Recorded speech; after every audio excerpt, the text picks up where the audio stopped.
তো এখানে প্রচণ্ড রোদ্দুর পড়ছে। সকাল এখন 10টা 28। রোদ্দুর তো আছে আজকে। আজকে যতটা আছে কালকে আরও বেশি ছিল বলছে এখানকার লোকে।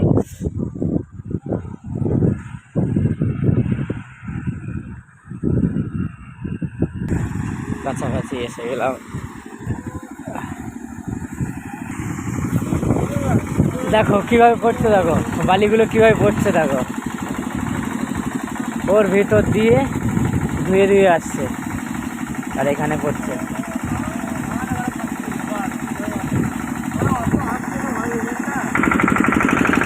আসলাম আলম ভাইকে ফেলে দিই, আলম ভাই কি বলে দেখি।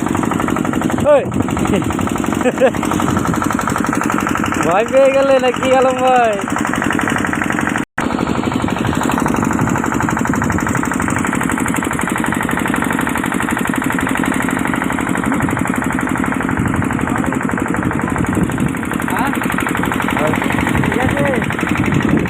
সব ঠিক আছে। এবার এই লোককে জিজ্ঞাসা করা যাবে না যে